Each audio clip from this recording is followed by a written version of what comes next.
Um,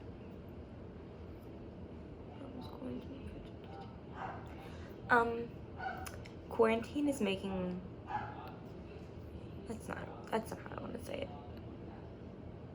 it. Being in quarantine has led me to do like a lot of self-reflection and just like a lot of introspective thinking. Just about like where I am now and like where I was this time last year. And I'm actually doing pretty well in quarantine, like mentally. Like I was thinking about like my sleep schedule's shit. And so when I'm up at night, I think about like how I definitely wouldn't have made it in quarantine last year or last semester. Mentally, like I just wasn't in a place that I could do it. But I'm better now. Quarantine hasn't like taken its toll on me. I don't do anything. I don't do like anything. I woke up at 5 p.m. today. I woke up at 4:30. I like talked to my sister at 5. Like that was the first thing I'd done all day. I mostly just watch YouTube,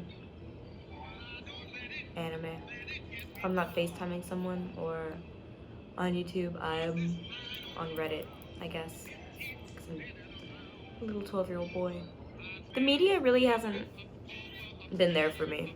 Like, it's stressful to watch. A lot of coverage goes to, like, shit that Donald Trump is saying that's just not true. Or just, it makes me angry. Like, the media is so, like, hell-bent on portraying all these, like, essential workers as heroes. And, like, they are. Like, yes, they are the backbone of our society right now. But I don't think any of them signed up to be heroes. Like, none of them signed up to be working like during a pandemic and exposing themselves to a potentially lethal virus.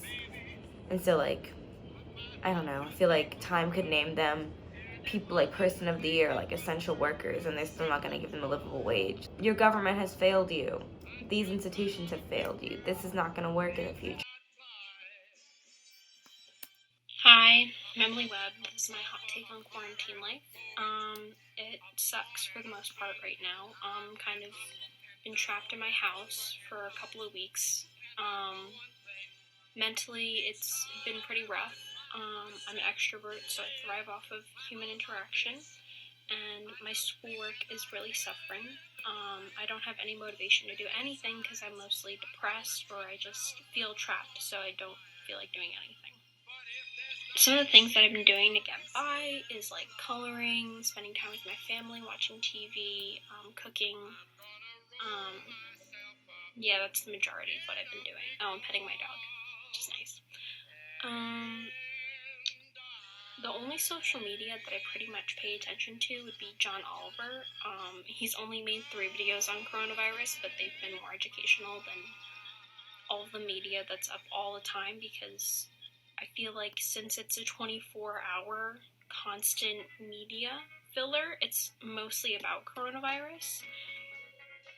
But a lot of the things that come out aren't necessarily true or scientifically proven. Like, it's not coming out of the professionals' mouths, it's coming out of like politicians' mouths, and I just don't really want to hear it right now, so I just kind of don't pay attention to social media.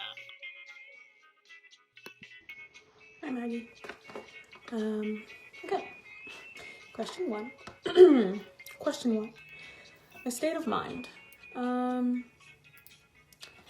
I think my state of mind is honestly better than it could be.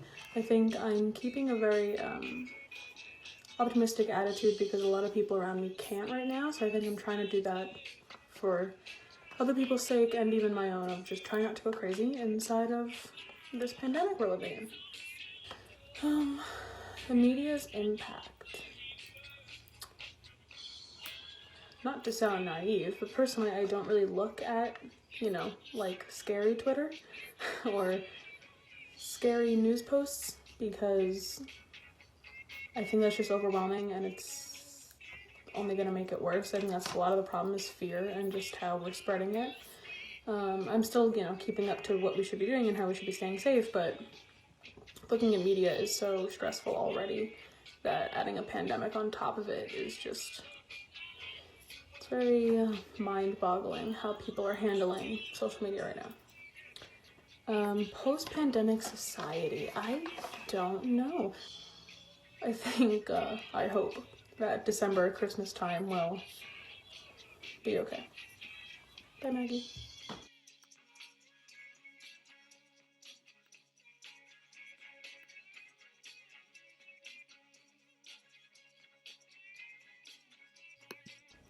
I think it's inevitable to be affected both mentally and physically when you're living through something like a global pandemic. I mean, I think it's just like it comes with so much anxiety and so much uncertainty, and you really just don't know how to navigate that because nobody's been through anything like this before. I think for me, I've definitely had like a lot of anxiety towards it. I've had family members who have like had the virus or have it now. And you know, obviously some people are completely fine and it's okay and they recover, but like there's always that fear of like, you know, losing people that you love and all that kind of stuff. I think it's also really hard to navigate the anxiety and stress around school.